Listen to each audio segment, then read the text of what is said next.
Hey guys, welcome back to PowerKegReviews, and today we're going to review another case from Darkflash, the DLM22. The DLM22 is an MATX form factor case, which means it can fit motherboards with an MATX and ITX size. So take note that an ATX motherboard is not compatible with this case. Inside, you have 6 pre-installed standoff screws for your motherboard, and 6 main cutout holes to route your cables to and from your motherboard.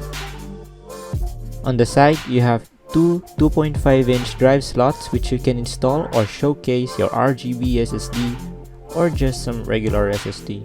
On the rear side, you have the I/O slot for your motherboard as well as a vent for exhaust. Since this is an MATX case, you only have 4 PCIe slots. Take note that these slots have those non-reusable PCIe covers, so just bend and twist to take it off before installing your graphics card. On the bottom, you have your plain looking PSU shroud with no PSU cutout and no logo. On the outside, you have your front panel, which is plain aside from the logo below, and take note that the front does not have an iron mesh or vent for air to flow, but you do have vents on the side of the case, as you can see right here. The top of the case is where you can see your I/Os like the power switch, your LED indicators, 1 USB 3 and 2 USB 2, and your audio and mic jacks. Unfortunately, this case does not come with a magnetic dust filter. Below, you have a dust filter for your PSU, which is easy to remove but kind of a nuisance to insert back. Then you have your screws that hold the mounting bracket for your hard drives inside. The case has a stand that has 4 rubber feet on the corners, and the stand is made of plastic, but it does have a sleek design, which is nice. Another thing to take note is that the front panel is not removable like other cases. As you can see, nakadikit siya sa case mismo, which gives it a clean look. Removing the side panel is again fairly easy due to the addition of thumb screws. Just remove the one on the top and the bottom, then pull from the side to remove the panel. Inside, you have your cable routing room where you can route your cables from the fans and the power supply. It has decent room for cable managing with more or less 1.5 centimeters of cable space. Below, you have your mounting brackets which can fit 2 3.5-inch drives or 1 2.5-inch and 1 3.5-inch drives. Then on the side, you have your power supply slot. For the cables, you have your USB 3, your USB 2, your HD audio, wires from your LED indicators and switches. For your cooling configuration, you can fit a 120mm fan on the rear. On the top, you can put a pair of 120 or 140mm fans or a 240mm AIO cooler. On the front, you can only put 2 120mm fans.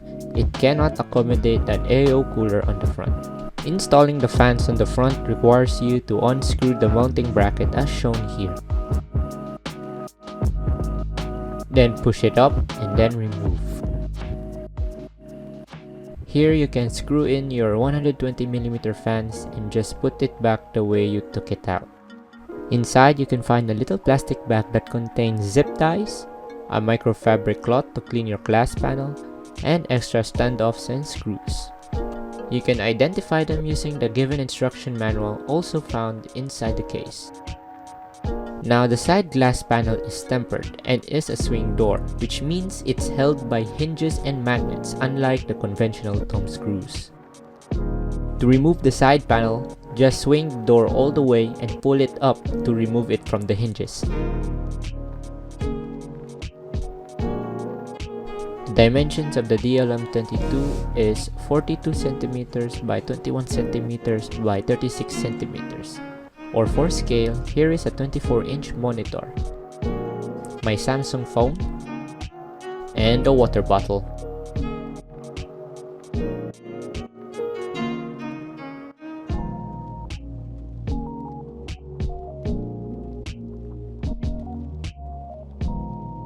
I got the DLM22 in a local shop here, and I posted their website link on the description below. I got the case for 2,495 pesos. It's also available in Lazada for more or less the same price excluding the shipping fee. Just read the reviews first before buying. So in summary, the DLM22 is a pretty sleek and clean looking case that has easy access to the inside due to the swing door glass panel.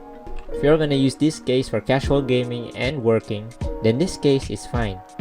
However, if you're gonna use this case for overclocks and intense gaming and editing, I suggest looking for cases with a mesh on the front to allow more intake to cool your parts. But overall, good case for its value. That's all for this video, and if you have any questions or suggestions, you can post a comment down below.